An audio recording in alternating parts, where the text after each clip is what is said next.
And so when I get to do something like this is so much fun.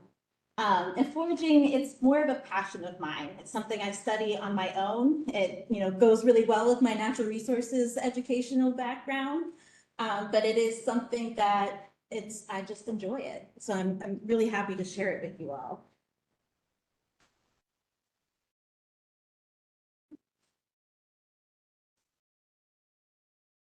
So foraging is the oldest occupation. Before there was agriculture, there was hunter-gatherers. And so that gathering part, even before we were able to process meat in a form that we could digest it easily, there was nuts, there was berries, there was roots, there was greens. And so it's something that has always been within us. You taste something and it's really bitter, you immediately spit it out. That's something that we've been integrated into our DNA through evolution over time, because that was an indicator that this plant is toxic. I shouldn't eat it. And so we still have that ingrained in our DNA. So why do it now? We can just go to the grocery store and buy our food or grow it in a garden. And you can grow these native, wild, edible foods in a garden as well. I do it because I like free things. It's healthy. It gets me out in nature. I really do like free things. And there's plenty of research out there. It's not just the nutritional value of wild foraged food, but it's the being out in nature around green things. It does a lot for your mental health. There's studies that it shows that it actually calms us. It helps you center yourself, and it makes you more productive in the world afterwards. It's satisfying. There's something about going out, finding something, identifying it, bringing it home, processing it, and then cooking it. And then when you're eating it, you feel so much more satisfied than just going to the grocery store, making it and eating it. You've been a part of the whole process. And it's fun. I do it with my kid. She is excited for the fall because persimmons will be on the ground, and she loves finding persimmons and making cookies. A lot of people are afraid of it. Is it dangerous? And it can be if you misidentify something that you think is edible, but it's actually not. It turns out it's poisonous, or maybe it won't kill you, but it'll give you a really bad stomach ache. So we need to be careful when we are foraging for wild edibles. You need to be absolutely 100% certain that you know that this is the plant that you think it is. There's a lot of guides out there, and I have really clung on to Sam Thayer. He has been foraging wild edibles since he was a child, and his story is really cool, but he's got 4 different books. I have them all, and why I really like his books and the way he does it is he talks from his personal experience. And so there's a difference when someone is researching and studying a plant, and then there's actually having experience with it. Like, how challenging is it to actually process acorns? It's challenging. It can be, and you will mess up, but there are ways to do it. And he gives you those instructions. So that's why I stick with him. And a lot of the information I'm going to talk to you about today comes from his books and my own experience foraging. I'm not talking about any plants that I haven't had experience with myself. There are some ethics around it. So making sure, Department of Conservation, we don't want to over-harvest. So never taking more than the remaining population can easily replace. So I kind of follow the rule of taking about 1/3 of what's there. And if it's a species like wild leeks that takes 5 to 7 years to reach maturity, then it's something that I'll collect even less of. And I won't dig its roots, but we'll get there. Always harvest in the way that does the least damage to the plant and its surroundings. So you're not going in there and just digging and messing everything up. You're coming to an individual plant, you're harvesting by choice the best greens that you want, or you're picking berries, and you're doing the least damage possible. Knowing that plant's legal status and in the local area, not just across the nation or the world, but in your local area. Is it a protected species, or is it exotic? And then as you're foraging over the years, monitor the population. So typically what you do is you find a population, you'll keep coming back to that same population and forage from it. If you see that, 1 year you've got a huge flush and you're a great harvest, the next year it's less and less, well then you need to adjust your foraging and how much you're taking from that population because it's not replacing itself. What does the word foraging mean? Foraging, so finding food, gathering. Good question, thank you.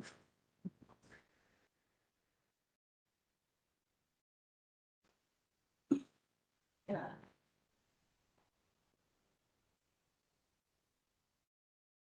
So I handed out to everyone, and this is online. This is our wildlife code of Missouri. And so there are rules for foraging on public owned lands. And so specifically for Department of Conservation, but there are some cities that have restrictions in city parks. Sometimes it's fine to gather berries, but maybe they don't want you cutting greens or cutting leaves from plants. Where do they find that if they're not here in the classroom? So mdc.mo.gov, if you go to our website and you type in wildlife code, this whole booklet will pop up. You can also go to any MDC office and request it. You said MDC? Yes, MDC, Missouri Department of Conservation, Okay. MDC. In general, for lands that are owned and managed by the Missouri Department of Conservation, you're allowed to forage for nuts, berries, fruits, edible wild greens, and mushrooms for your own personal consumption. And that doesn't just mean you, that could be your family, for your own household. You're not allowed to sell them. There are further restrictions on wild ginseng because that is something that people can sell and make a lot of money off of. You are not allowed to forage that in any publicly owned lands. And that is a pretty strictly regulated plant. So know the code. It does change occasionally, so it's good every year to review and make sure there aren't any big changes. Check your local regs for city parks or wherever you seem to be, and talk to private landowners. Don't just go into people's land and start taking stuff. Private landowners have separate rules. They're allowed to take things unless it's ginseng, and then it kind of gets a little more regulated.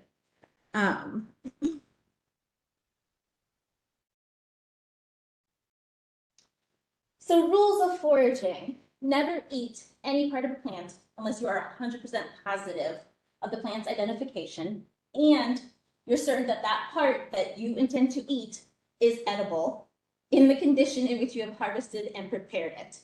So there are plants that, like pokeweed, if you were to pick a leaf of pokeweed and eat it, it would make you very sick because it is toxic in that form.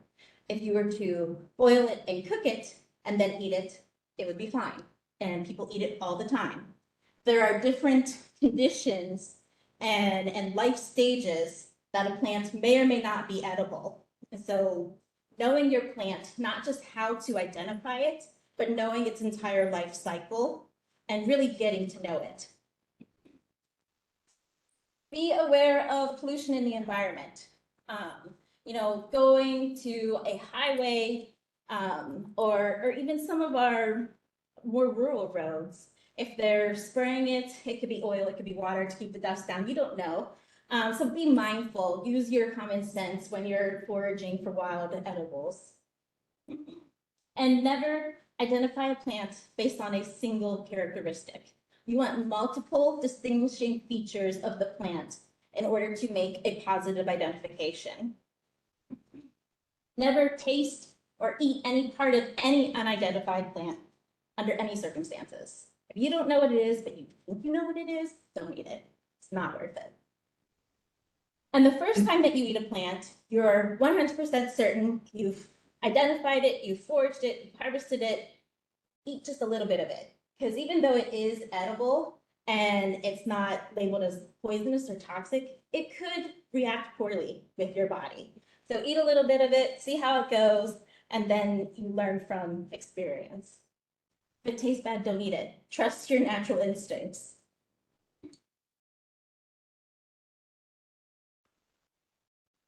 Some tools. These are the very basics, and you really don't need much. Some people go out there with a sharpened stick to be able to dig out some roots and whatnot. I take a 5-gallon basket or bucket or a basket, my mushroom knife, which has a nice little brush that you can dust the dirt off of things, and then a hori-hori knife or a garden knife. And it's just, these are good for when you're harvesting roots. You can cut those roots and then pull them out pretty easily. Nothing too expensive, and you don't really need it. You could go out with a $5 trowel. So back to plant identification. Never identify a plant from a single characteristic. Use multiple guides and then cross-reference with those guides. Guides are different.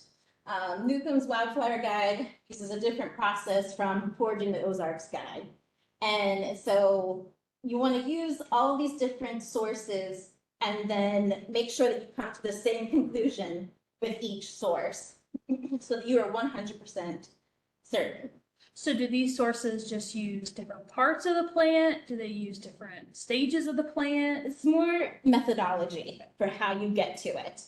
And it's simplified. It's not like a scientific like dichotomous key or using specific parts of the plant to identify it. But in a larger sense, yes. So and a lot of people will just look at the pictures. Don't just look at the pictures. There are lookalike species. And of course there are apps out there. The Seek app, it's really good. And iNaturalist people are out there identifying it after. But it's not a substitute for your own brain and your own identification. And so do not trust the apps. They are wrong. So the fun part, we'll get to some species that I forage here right in Colombia and that are native to Missouri. So pawpaws, how many of you have heard of a pawpaw tree? How many of you have eaten a pawpaw? Yeah. What does it taste like? It's like custardy. Custody, yeah. They call it the tropical fruit of Missouri. It's kind of a banana mango-y kind of flavor.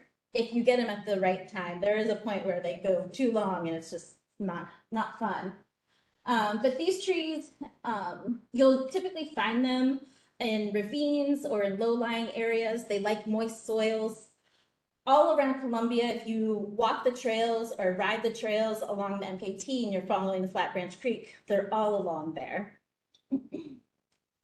And you will notice, hold on, I'm getting ahead of myself. They typically grow in these dense groves. You see, these are all different individual pawpaw trees, but it's a colony. They're all from the same individual, essentially. So they send out suckers and they're rooting out from the same individual tree, which makes foraging easier.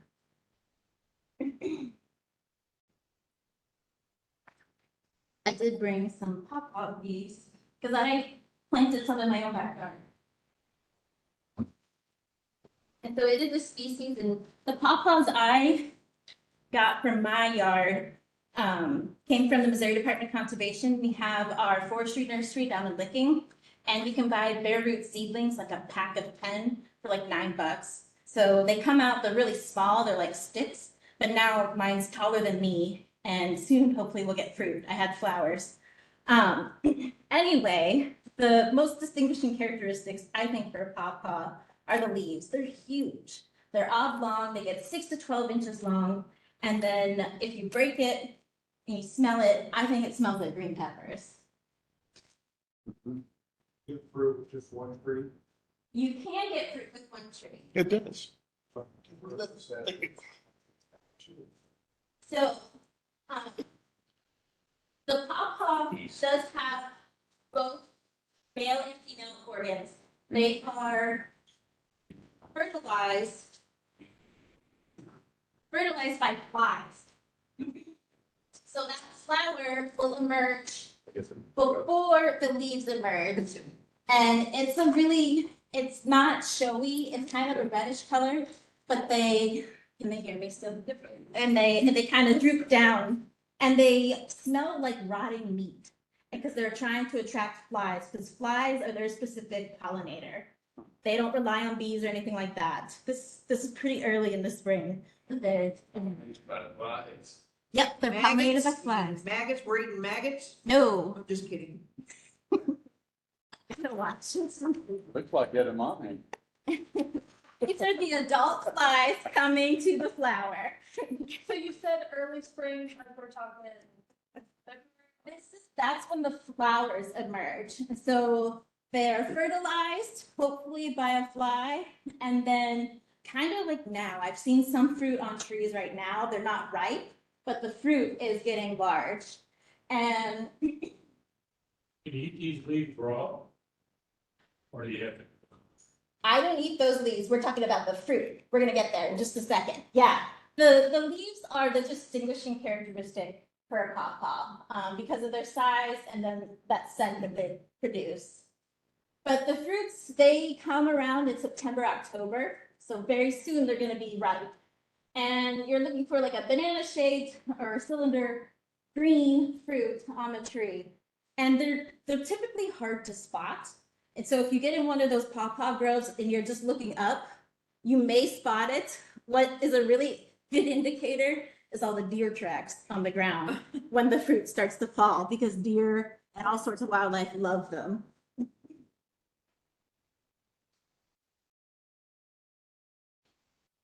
So this is the fruit when it is ripe. And so that's that custardy pulp that this gentleman spoke of. And so that's the part that we want to eat, just the pulp. The seeds are toxic, you don't want to eat those. And then the skin lining it, it can give you diarrhea, you don't want to eat that part. Those aren't the edible parts, it's the pulp in it. And those are the seeds. So they're really large seeds, and there'll be a whole line of them in there. It looks like they picked out the seeds for the most part in there. And you can plant those seeds, and in a couple of years, you'll have a little tree. And it takes a long time for pawpaws to grow from a seed. And so, I rarely find the fruit on the ground. Like, you have to be on top of it. Find your trees, see the fruit growing now, and then keep checking on it on a weekly basis. So I do a lot of my foraging. I bike to work, so I do a lot of my foraging from my bike. And so I have my spots that I've spotted where the fruit's at. And then I'm checking on them once a week, seeing where are they ready yet. And then if I think it's ready, I'll give a little hip check to the tree, give a little shake. And if it falls easily, then it's ready. What kind of nutritional value do they have, like vitamin C or? I don't know that part. Okay. So there's some studies that have looked more at the greens that people have collected for thousands of years. I don't know of any studies that have looked at pawpaws specifically, but they may be out there. I just looked it up on Google, they're very high in vitamin C. Cool. They're also very, very high in magnesium, which is probably why they give you diarrhea. Mm. If you eat too much, yeah. That's why anytime you're trying out a wild edible, just a little bit at first. I took a hike on it was a Lewis and Clark trail. It was a self-guided trail. Mhm. And there was some pawpaw trees along that trail, and the self-guided, placard said that for like a month they lived off those things while they were going up and down the reserve. So they got some nutritional value. Yeah. Yeah, of course. And, from that you can purchase, the Missouri Department of Conservation. So, You just go to the conservation website and type in Licking Nursery. It'll come up. yeah, it'll pop up. I'm trying to remember when we put out the order sheet because it's become very popular. So you have to, like, the first day be on it. It's kind of like for concert tickets. You gotta be there the hour it goes open. They've got a lot of really good stuff on their conservation website. Just Absolutely. taking the time to explore it and find all sorts of things. And they recently revamped it, so it's a much better experience than it was before. But my daughter just likes to eat pawpaws right off the ground. She'll ask me to cut it open and then give it to her, and she just in the bike as we're going. What does it taste like? It's custardy, it's sweet, it's kind of a cross between a banana and mango. What was your experience? Yeah, no, I think you nailed it. I Mhm. mean, because like you said earlier, it's like the only tropical type fruit that just grows here. So it's kind of unique, but that's the closest, yeah, mango, banana. So it's really good in smoothie. Wow. Yeah, we do a lot of smoothie making with them. People have made ice cream. I had a friend who made like a pudding type bread. That was really good. Pancakes. Anytime, I think if you use bananas in it, you can substitute, try a pawpaw in it, and see how that works out. So, it's a general question about, you eat the fruit that's already in the ground. Yeah, if it looks good to you. So if it is of a good size and you give it a light squeeze and it doesn't just mush in your hands and it's not super hard, but it's kind of like an avocado that's just right. That's the consistency you're looking for. If you don't know what that is like, I guess you can compare it to a tennis ball. It should give a little bit. And you're very lucky if you find it on the ground. But the only time, if it is very yellow and very mushy, it's probably past its prime. Now you could crack it open and see if there's anything good in it, but I'm not sure I would forage for those. I've always been told, just give the tree a gentle shake, what qualifies what's good. Yes, depends on how hard you shake it, but that's, I compare it to a light hip check and a little shake. And if it falls out easily, not like my daughter's, taking it for a ride, but, they should be like that September, October, and it depends on the weather, how much rain we get, drought, whatever. It can really, vary, but generally coming up soon, September, October is when they are at their peak. Persimmons, yeah. So you've had persimmons before? Yeah. They're a fun one, and it's another relatively easy plant to identify. And so you'll find them everywhere. They're super adaptable, and so a lot of our old farm fields that have gone fallow, they're sprouting up all over, or along the fence line, you'll see them. And in the woods, if a large tree falls and it opens up the canopy and there's some sun that penetrates, you'll generally find them in those open areas. And they create groves. And so raccoons love them, and so they just spread their seeds everywhere. So the seeds are there, they're just waiting for a tree to fall down and open the canopy up for them.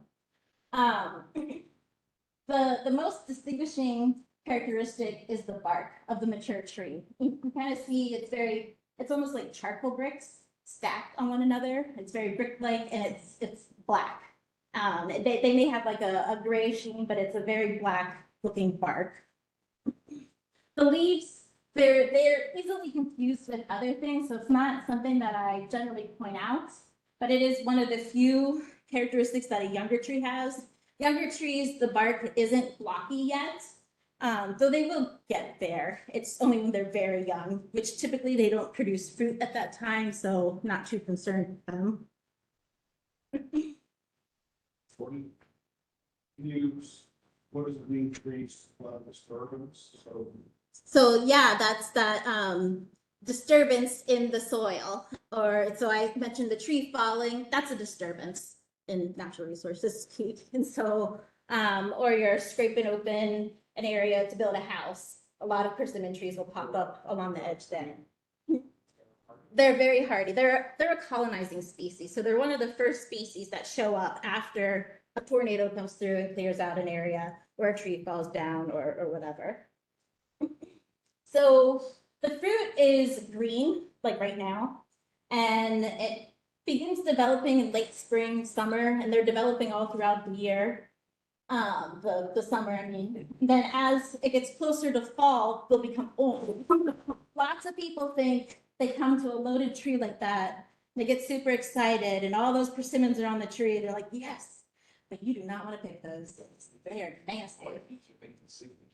No, they're not poisonous, they're astringent.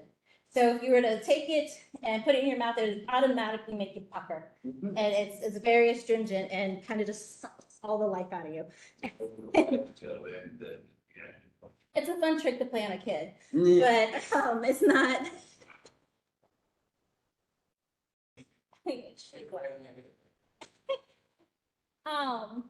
So the time for, when you want to go after persimmons are when they start falling on the ground.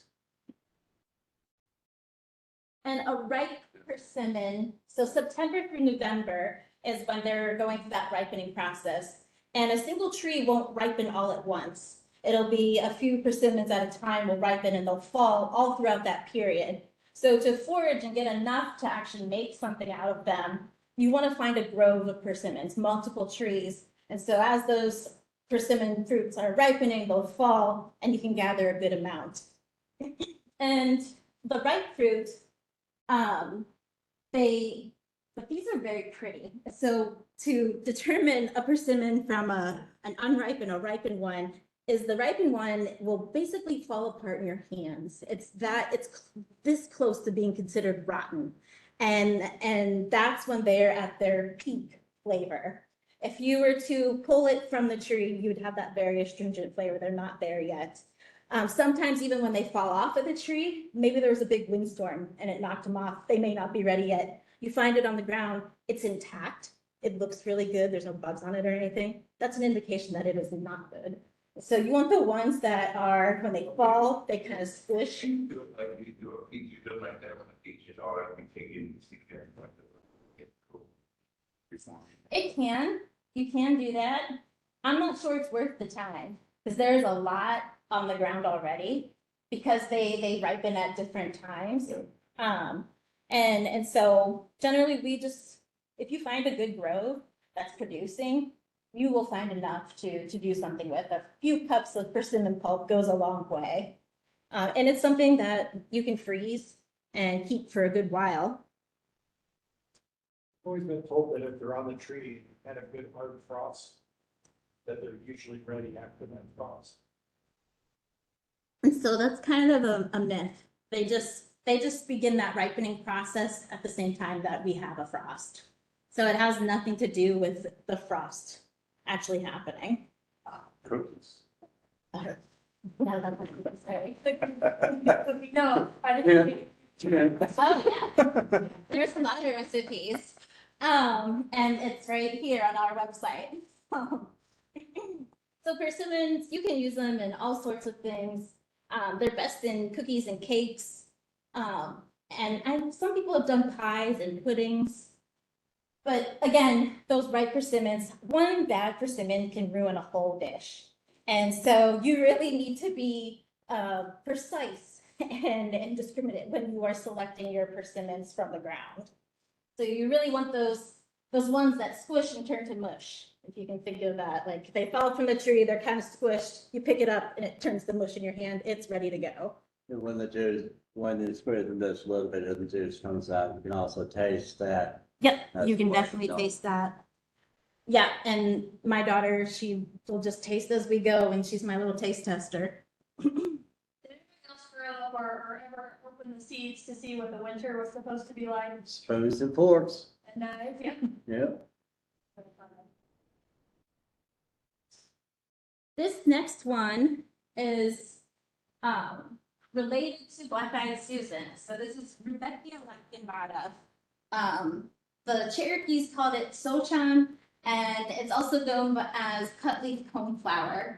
This you can find in a lot of big box stores, departments, selling it as a horticultural plant that people put in their gardens. Generally, it's a cultivar, it's not the native, straight native, but it's one that people have taken and appropriated essentially. But it is also a really good source for greens, and it grows prolifically. It is all over my garden, and I love it. Let me get over here, Ben. So it really likes rich, moist soil. It says rich. Mine grows in straight up clay, which I generally don't identify as rich soil, but they do just fine. It's a perennial, so it comes back every year. And it also, it spreads through rhizomes. So it creates a colony. Literally an entire corner of my yard is just this plant. And right now they've sent up the flower stalks and they're about 8-9 feet tall. So it's a big plant, but The most distinguishing feature on it, when it first emerges in the spring, the only thing that comes up are these basal leaves. And so it's called cut leaf coneflower because generally a coneflower, it's just a single leaf like that. But these ones, they have 3 different lobes. So cut leaf coneflower. And when the leaf is older, it's a bit hairy. When it's younger, it's smoother. This is important for when you are harvesting because it's the young, smooth ones that are the tender, tasty ones that you want to collect. And so you can collect, these show up in my yard probably early March. The plants start to emerge and I can begin harvesting from them. So like I said, now the flower stalks, they've appeared and it's starting to bloom. And those lower leaves, these basal leaves that are at the base of it, they go away. So I don't have any basal leaves right now on those mature plants. But just as the flowers start to turn, they're past their peak bloom, I will cut that stalk off, the entire 9 feet of it, and compost it. And then the plant will send out a new flush of basal leaves. So I'll have a whole new harvest in the fall. So it's the plant that keeps on giving. And it's also a very attractive addition in your garden. Taste wise, is it lettuce, spinach? Yeah, so I think it tastes, and people say different. I think it tastes a lot like green beans, has that kind of flavor. But it's one, like I said, you can cultivate it in your yard. So if you can buy this at like Missouri Wildflowers Nursery, you know it's that species, you've identified it, plant it in your yard, and you've got a source of greens throughout the entire year. This is something that, because it's a native perennial, it's so hardy that as you continually cut it, it just flushes, and you cut it again and it flushes. And so you can store and freeze it. You'll have tons of greens for the entire winter. And when you cook it, you just boil it? Yeah, I got ahead of myself. Yeah, I just told you all of that. So you're harvesting the basal leaves, the basal leaves, the younger ones. And then to make something out of them, like if you've ever made like collard greens with ham and vinegar, and like that's the best way, I think. Sauteing them in a little bit of bacon grease and then adding a little splash of apple cider vinegar. Forbidden. You need a fat with dark greens. Tossing a little bit of bacon. Like the spring, we call that, the weed, I can see it, but I can't see it. You buy it in the grocery store or? Some, Collard greens or mustard greens? Must, yeah, dango. yeah, you can do that too. They're very similar. Similar in taste? No, I'd say dandelion is far more bitter. But it's on a sweeter kind of a green bean, like fresh green right off the vine, like a bush type flavor. That's how we like to cook them at home. And you can chop them up and put them in soup. Any way you use a green, whether it's spinach or collard greens or mustard greens, you can substitute this green for that. They okay raw in salad or is it a cook? The really young leaves that are super tender, yeah, totally. And I wouldn't put a whole lot in because it is a different flavor, but just something to make it a little different, totally. So oaks, it's my time, okay. Oak trees produce acorns, and that's another really fun one to forage. So distinguishing characteristics of oaks, of course, the acorns, the fruit that they produce, and then their leaves, there's just a single leaf, it's not a compound leaf, and they alternate on different sides of the twig, so they're not opposite, they're alternate. I focus on the white oak group, so there's white oak groups, and then there's the red oak group. Red oaks, and it's just a division, based on different genetics. But white oaks typically have fewer tannins in their acorns, so it requires less processing. You can totally eat red oak acorns. It's just gonna require more processing to get rid of those tannins.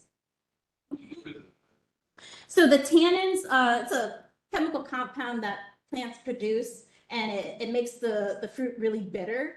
And that's to dissuade things from eating them so that their nuts can get into the soil and grow.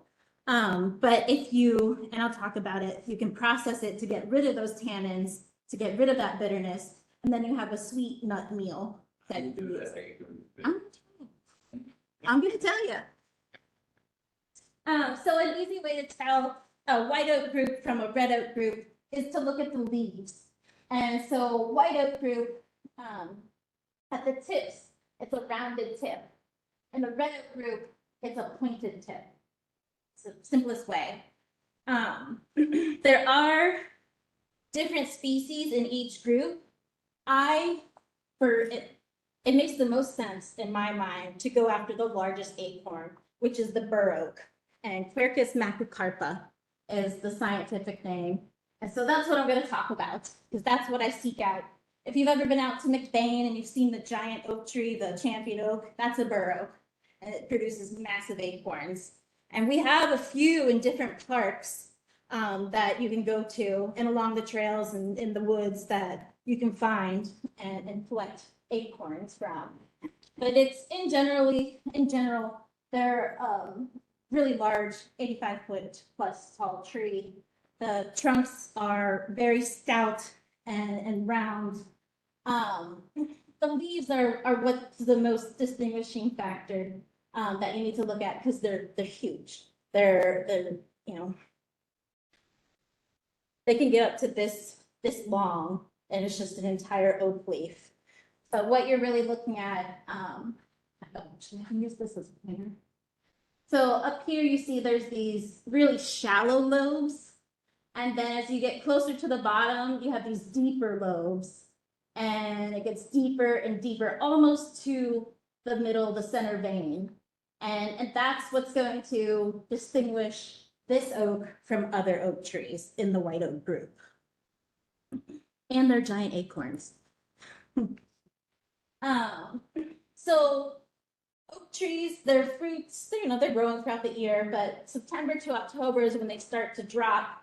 And oaks will drop acorns throughout the year. They can sense when an acorn isn't viable anymore, and it'll drop it off, because there's no point in putting more energy into that acorn if it's not going to produce a new tree.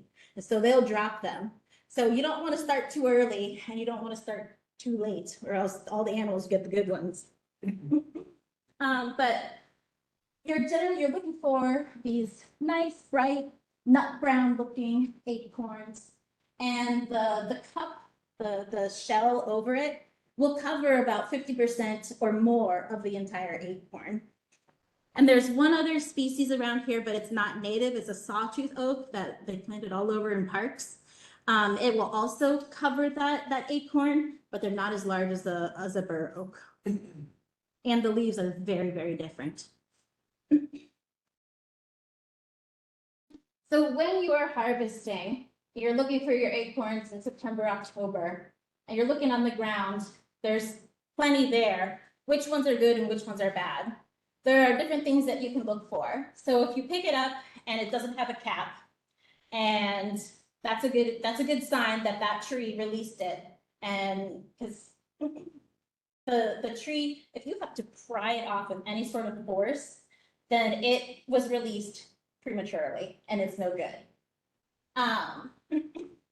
Exit holes, so insects, we get weevils and sorts of insects, and we'll talk about their entrance holes. The exit holes are the size of a pencil tip. And so if you see that, chuck it, it's no good, there's been a bug. If it's old, last year's acorns, they look dull brown or kind of grayish. And if you're not certain, just crack it open, it'll turn to dust, it's no good. That's so bad. If it's got like a blemish, a dark zone, it almost looks like a bruise in the color. If it's not this kind of bright reddish brown and it has a dark spot in it, that's an indication that there was an infection when it was on the tree and the tree dropped it. It aborted it. The shell and the disc. So the disc is not the cup. It's the part of the acorn that kind of looks like the top of the head almost. If you can picture, and I should have got a picture of it, but it's that disc part. It's lighter of color, and if it starts to separate or it's bulging, then that's an indication that there was something in there, a weevil or some worm in there eating, so it's no good. Rippling at the bottom is expected a little bit, but if it's really rippled, like you can see it, then that's an indication that it's no good and it's dried up. And if there's a dime sprout sticking out of it, that's an indication that it was been eaten by a weevil. So lots of people talk about floating them, and the ones that float are the bad ones, the ones that sink are the good ones. And that's a myth. It's not really true. And so you could be throwing out really good ones and just making a mess. So being very intentional when you are selecting acorns while you're out foraging saves you a lot of time in the long run. So the processing to get rid of those tannins to make it taste good. I like to dry mine first, crack them open, and you separate the shell from the actual nut. And then I put them in large, like half-gallon jars, fill it with cool water, and just let it sit. And it might be 5 days, it might be a couple weeks, and every day that water, it'll start out dark brown. That's all those tannins coming out. You change the water, it gets lighter and lighter and lighter until one day you change the water, and at the end of the day, it's clear or just lightly tan. Then you know your acorns are ready. The tannins are out. This could be a 5-day process or it could be a 2-week process. It just depends on how much of that chemical is in your nuts. So after leaching, I'll lay them on a cookie sheet, put them in the oven at a low temperature, 180, and leave them in there for hours to dry. Or if you have a dehydrator, you can do that too. And then using a food processor or a meal grinder, we turn it into flour. And so that's the end product there. I can't even get some nuts. Hmm? You can't eat them just nuts. I never thought about that. Suppose you could once you get it all out. It's like a hickory nut. Yeah, they're not as attractive when they're done, like gone through the leaching process. And you break the nut and salt to speed up the leaching process. Yeah, so you can definitely, some people grind them, they'll even turn it into a meal before they do the leaching process. I don't know if it matters. It might cut down on your processing time in the long run. I don't like dealing with wet mushiness, and so I prefer to deal with the whole nut. But you can certainly do it that way too. Flour has a very, very interesting taste. Yeah, it's a nuttier flavor, and if you've done your job well, it should be sweet and nutty, not bitter. It's all about the leaching. Yeah. And so to use it, you can, if you have a recipe that calls for all-purpose flour, you can remove 1/3 of that all-purpose flour and substitute your acorn flour for that, give it a nuttier taste. There is on Grow Native, her name's Dr. Nadia, and she's from El Salvador. She's taken a lot of her Salvadoran recipes, and she's a native plant expert, and she's converted them and Americanized them with American native plants. And so she's got some recipes. And for this, it's a sweet bread. It's called a quesadilla, but it's a Salvadorian quesadilla, so it's more of a sweet bread. But it's really good with the acorn flour. And the recipes, there's a lot of different, like I said, you can substitute it for different things and different breads. Or making flatbreads with it. It is crumbly, so you need a good binding agent. Wait, I want to write that down. And I'm, yeah, you're gonna get the presentation too. Just curious, if a person has nut allergies, would they be susceptible to acorns or? I wouldn't risk it. It is a nut from a tree. I'm not a healthcare provider, so I just wouldn't risk it if you've got that sort of issue. Double check that. I don't know off the top of my head. I don't. Let me check that. Thank you.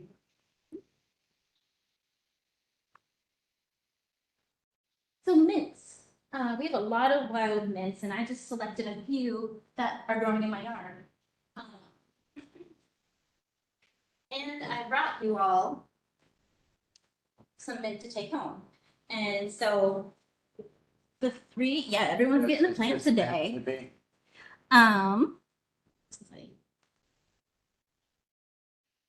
So Dittany is this little one right here, and it doesn't always stay little, but it'll be compact, about a foot tall. You can see it's kind of, the stems are wiry, but these leaves, and I don't want to pick any off of this little guy, but when you get your plant and you kind of just rub your fingers along it and smell your fingers, you'll smell that fragrance. It can be a substitute for regular kitchen oregano that you use. I harvest the leaves, dry them, and then grind them up in a mortar and pestle, and I just use it in my cooking all year long. I have a friend who's a like James Beard award-winning chef, and I introduced her to Dittany, and she made a lasagna with it, and she said it was the most amazing lasagna ever. And I was like, anything you make is amazing, but she said it made the difference in one of her recipes. So Big mint in the lasagna. so this is a mint, so is oregano. Oregano is a mint. But this one, it has, it's a little bit of I don't want to say spicy, but a little more punch to it than your general oregano that you buy in the store that's dried. Is this the same thing as mint leaves? So we're talking about the mint family. Okay. So all of these plants are in the mint family. And so, You keep saying oregano, so I didn't know if this was mint leaves or is this oregano? so yeah, both. Okay, It's like so confusing. okay, So oregano is a mint. okay. And these are also mints. They're all in the mint family.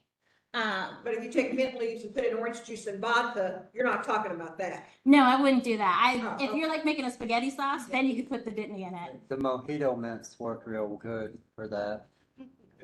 Huh. I have substituted Hairy Mountain mint in a mojito, and that was very good. I didn't know if we wanted to. So the little plant that I'm giving you, it's a fall species, so it's starting to bloom now. The flowers are really small, but the bees really love them, and it's one where once this grows, give it a year or two. If it grows really well and it bushes up, you can take that and cut it in half, and then just take that and dry it, and then you'll have herbs to use in your cooking. What else? Yeah, I think I've said everything about that one. Do they see? Do they seed? See. Yes, yes, yes. So you can have a whole bunch of it. I've got some in my front garden, just a big old patch of it that I like to keep there. That stuff, Yeah, and it grows in dry shade, which very little actually grows in dry shade, at least people think.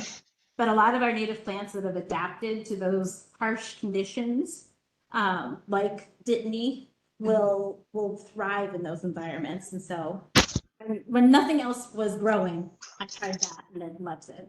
So I keep it there. Can you dry that? Yeah, is it fresh or dried? Sure. And I haven't quite figured out, there are, certain times in the year, if it's just before the flowering period or just after, it might be a little more bitter or not. But that just requires some experimentation on your own. So this next one is wild bergamot. And so I just trimmed the top, foot or so off. But this plant is about this tall in my yard right now. And it's just stopped blooming. Purple. Yeah, it's a purple plant. It's a wild bergamot. People will call it bee balm sometimes. So it has a floral tube. And the bumblebees, it requires a long-tongued insect to actually access that nectar. So bumblebees, carpenter bees, they love it and they're always all over it. they'll be bedding it like this, they're big old bumblebee cells on it. So it starts blooming in like May and August, and it's really pretty all throughout that time. And the insect activity is awesome. But in the spring, the leaves it'll send up leaves, and they can be used as a substitute for regular smell. Some people like to use it in tea. Others will use it as another substitute for like oregano or thyme in a recipe. Yeah, Really? it's a kind of a gentle, I think.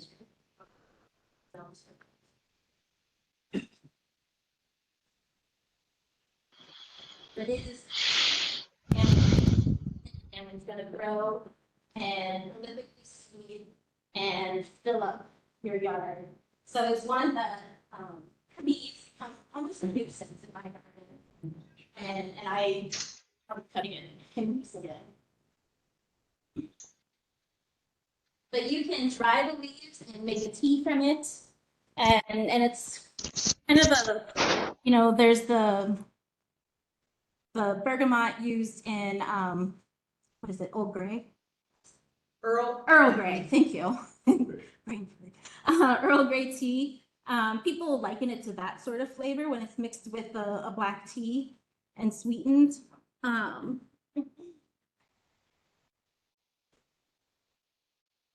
This next one, and I think it's the last one, maybe one more. Hairy Mountain Mint.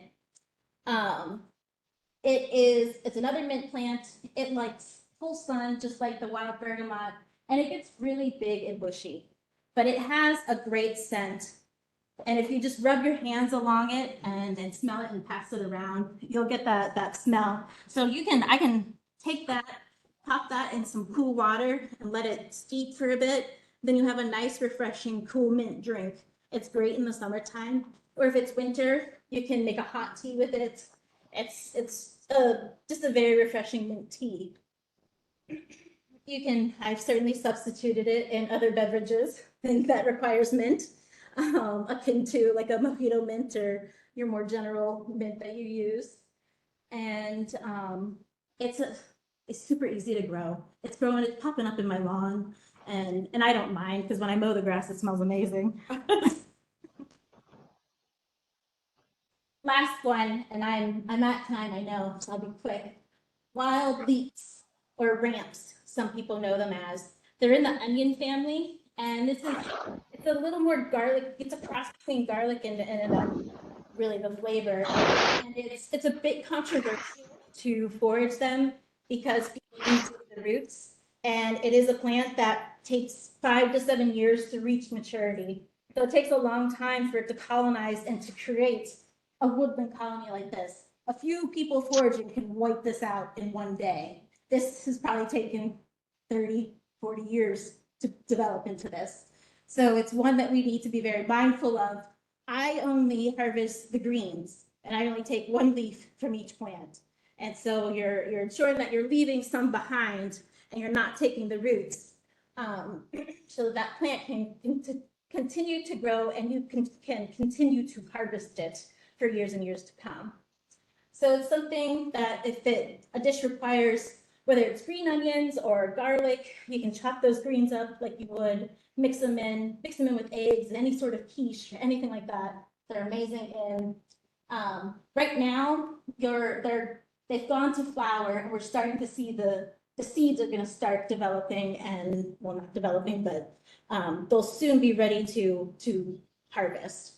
And so I'll collect from like a plant like this. I'll take like a few seeds from each plant and take them to my yard and throw them out there just to mix the genetics up and get a good colony going. But it is something I started 5 years ago, and I have a little patch about this big. And so I'm hoping that it will continue to grow because they are very versatile. I made kimchi with them and it was amazing. Yeah. But that's all I have for you. Thank you all How for. hard are you cutting to get the green? Oh, you can cut them. So, the leaf, it kind of turns, the leaf stem will turn kind of reddish right there. And that's usually where I cut them. And you just make sure that it has another leaf growing as well, so that you don't just knock off the. I looked up the question about the acorns. Acorns come out more as seeds, so they don't typically tend to set off nut allergies, but more severe cases they will. Yes. I'm finding both. Yes and no answer to that. So I'm trying to get a better clarification. Yes. Yes. Option. And if you would like, please take a plant. I brought them all for you. And this is something that you can put it in a pot and outside your house, or put it in the yard, or it's fine. I'm hungry now. So for those that are online, if you have any questions for Danielle, Sorry. you're welcome to put them in the chat box. Thank you, Lindsay. Thank you guys for coming. And if anyone is interested in more classes with this type of information, let me know. If there's something specific, anybody. What's your next class? All right. So the next wild game class will be in October, towards the end of October. What's your next recipe that you're doing? In October, I don't know yet. For next week. Oh, next week. So next week is a 101 class. So the next monthly class we're doing, I don't know. So we're supposed to do budget friendly, and I mixed up the months. So I've got to find something else we're gonna do. Thank you. So glad you could come. So online, they are saying this is a great presentation. They have loved the information. They would love one specifically about foraging for mushrooms. Ooh, I just got a ton of chanterelles, yeah. Oh, okay. So that's a great, I love that idea. Thank you, Tina. Oh, lots of great classes. If you have any leftover plants, I've got one employee that's asking if they could Yes. enjoy one as well. I will leave them with you. All right. They don't go inside.